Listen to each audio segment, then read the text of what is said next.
Akhirnya Joget Satpor ditangkap, dan itu katanya karena dia terafiliasi dengan akun judi online. Aku kemarin udah bikin video soal judi online, kenapa mereka bisa sebesar itu impactnya buat Indonesia. Dan ternyata pusat judi online itu setelah aku baca-baca mereka ada di Kamboja. Bahkan mereka banyak mempekerjakan orang-orang dari Indonesia yang digaji di sana untuk menjadi admin judi online. Dan apa hubungannya dengan bapak-bapak yang melakukan joget satpor di TikTok itu?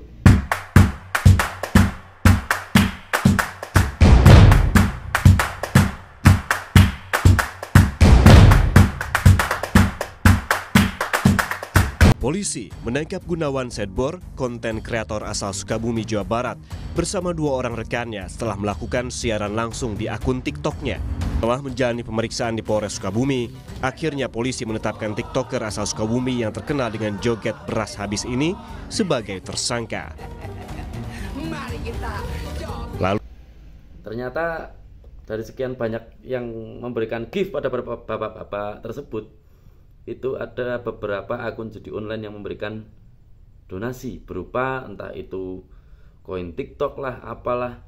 Dan si bapak ini dengan PD-nya mempromosikan akun tersebut. Dalam beberapa momen ketika si akun judi online itu memberi sebuah gift, dan si siapa itu, Pak Awan atau siapa, itu meneriakkan nama akun tersebut dengan kode gacor gacor gacor. Akhirnya itu terindikasi dia mempromosikan akun judi online. Bahkan streamer-streamer yang sudah akan tidak peduli dengan donasi-donasi jadi dari judi online, mereka sengaja pura-pura nggak lihat, bahkan nggak dibaca, dan itu membuat mereka sedikit lebih tenang mungkin. Karena yang aku lihat dari zaman dulu ketika aku masih sering nonton streaming seorang gamers, judi online itu, akun-akun judi online itu kalau donate nggak cuma 10.000, 100.000, 200.000, bahkan ada yang donate itu sampai 20 juta, 30 juta. Dan mungkin mereka beranggapan bahwa itu sah-sah aja karena mereka cuma didonate, mereka nggak tahu mereka yang donate mereka itu siapa. Tapi seiring berjalannya waktu, lama-lama juga ketahuan kan. Apalagi yang joget satpor itu isinya cuman, bahkan yang joget satpor itu satu kampung mereka melakukan hal tersebut. Jadi ada sebuah kampung di Jawa Barat, mungkin banyaknya pengangguran karena susah mendapat pekerjaan yang layak, mereka memilih untuk membuat konten TikTok dengan joget-joget yang bahkan aku pun belum pernah nonton, tapi sering live-nya aku belum pernah nonton, tapi sering lewat FYP-nya di TikTokku. Dan sering aku skip karena ini apa sih, konten gak jelas, cuma joget-joget, gak ada effortnya. Ya memang mereka modalnya ada modal HP, modal stand HP atau tripod, kuota, tapi live di TikTok itu mungkin harus gimana ya? Aku sendiri suka live di TikTok cuman buat ya seru-seruan sih, nggak mengharap ada gift banyak, atau aku bukan orang yang money oriented. Apalagi aku live di TikTok itu cuman ya seru-seruan, kayak ada temanku yang ayo live, sok-sok artis gitu loh, sok seleb. Padahal kita tuh bukan apa-apa gitu. Ya yang nonton paling banyak berapa sih, 100. Itu paling banyak aku pernah live. Tapi ini joget satpor nggak ada bedanya dulu sama yang kalian masih ingat orang mandi lumpur. Orang mandi lumpur itu ada yang nge-gift sampai banyak banget, sampai yang punya akun tersebut tuh kena banned. Ya beberapa ada yang nge-gift banyak, dia kena banned, bikin akun lagi, tapi masih ada yang nge-gift lagi. Aku sempat curiga itu ada manajemennya yang ngatur itu semua. Terus sampai aku mikir, orang gila mana yang mau menghambur-hamburkan uang untuk ngecas koin TikTok untuk sekedar donate. Kalau nggak salah itu paling tinggi singa atau paus ya, aku lupa itu penghasilnya berapa, aku juga lupa, aku nggak pernah cek karena aku sendiri kurang begitu paham dengan TikTok. Dan memang konten-konten di TikTok itu kalau buatku memang harus menghibur. Kalau kalian bikin konten yang berbobot di TikTok, pasti di skip. Coba aja kalian bikin konten yang berbobot, itu pasti penontonnya kurang, sama kayak yang di Facebook. Beda dengan di YouTube, konten dengan equipment yang bagus, pasti penontonnya banyak. Kalian bisa cermati sendiri. Dan kalau di TikTok, yang penting kalian mungkin cuman bikin kata-kata itu, kata-kata yang nggak ada manfaatnya, tapi penontonnya banyak kan. Dan standarisasi TikTok itu emang aneh. Udah banyak di standarisasi TikTok, dari kontennya yang mungkin sampah. Kontenku pun yang di TikTok sampah semua. Dan konten yang di TikTok itu nggak ada yang bermanfaat. Ternyata ada yang lebih nggak bermanfaat dan berbobot lagi daripada kontenku. Ya joget satber itu tadi. Aku sampai mikir, ini orang apa nggak punya keterampilan atau apa, atau keterampilannya mungkin hanya joget-joget itu. Dan orang gila mana yang mau ngedonate sampai segitu banyaknya. Ternyata aku salah selama ini. Ternyata bukan orang gila. Aku sempat mikir itu orang gila yang mau donate sebanyak itu. Ternyata itu adalah akun judi online. Lucu Pak. Kalian mungkin, bagi yang orang ya sudah merasakan dirugikan oleh judi online, baik itu mengalami atau enggak. Misalnya kalau mengalami itu bukan dalam berarti kalian bermain judi online terus rugi. Mengalami bisa berarti kalian ada orang yang bermain judi online dan berdampak pada diri kalian.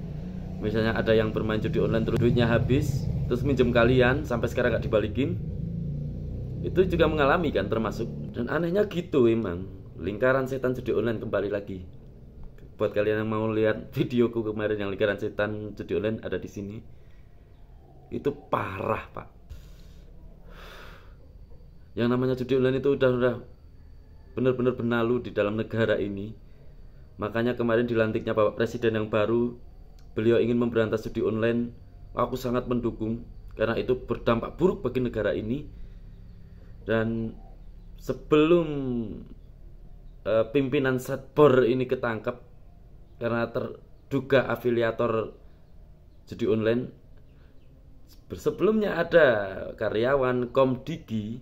Komdigi itu komunikasi digital kalau nggak salah ya, karena baru banget ganti nama dari Kominfo, ganti nama dirubah jadi Komdigi. Itu karyawannya ternyata mempromosikan atau bekerja sama dengan judi online. Pantas saja judi online sampai sekarang susah diberantas. Pelindungnya orang dalam sendiri. Satu akun diberantas, 100 akun tumbuh. Gimana cara mengatasinya gitu? Semoga ya Menteri Komdigi yang baru ini bisa lebih tegas lagi, lebih mencari solusi lagi. Karena VPN mungkin bisa ditembus sekarang, VPN entah dengan teknologi apa, semoga beliau bisa menyelesaikannya. Karena aku udah muak banget sama judi online ini.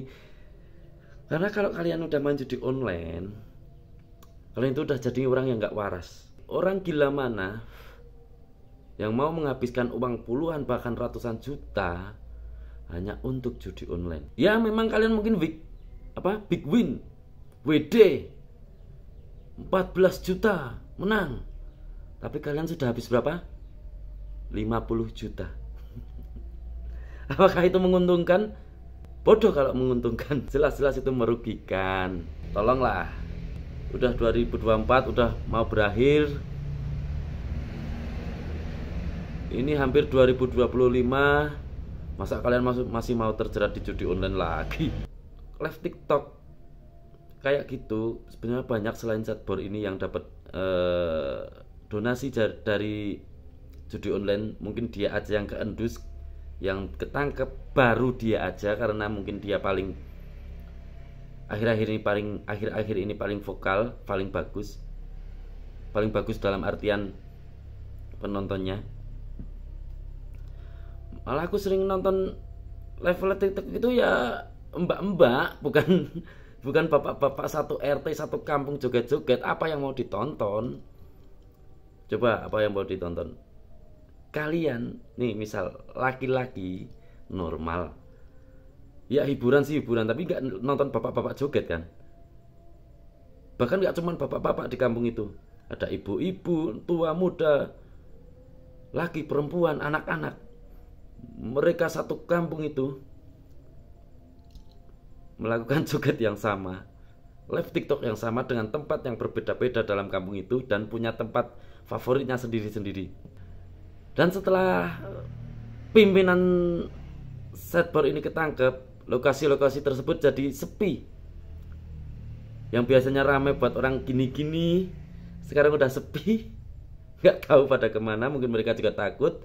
Walaupun sebelum ketangkep ini si pimpinannya ini, setbor ini bikin klarifikasi kalau dia berkata nggak tahu soal siapa yang mendonate dia. Tapi masa nggak tahu, dari namanya aja udah kelihatan kan, ada totonya, ada angka-angkanya, ada link gacor itu, masa nggak tahu kalau itu judi online? Ayolah. Mungkin kalau kalian buta huruf boleh bilang seperti itu, tapi kalau kelihatannya bisa membaca, bisa main HP, ngerti live, ngerti TikTok, ngerti sosial media, masa sih nggak tahu kalau itu judi online?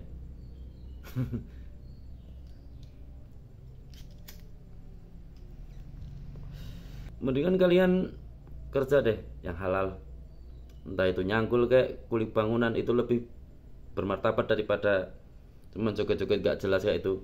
Apalagi yang laki-laki itu, bapak-bapak atau yang tua, yang muda-muda, mas-mas yang muda-muda, kalian gak malu cuman kayak gitu?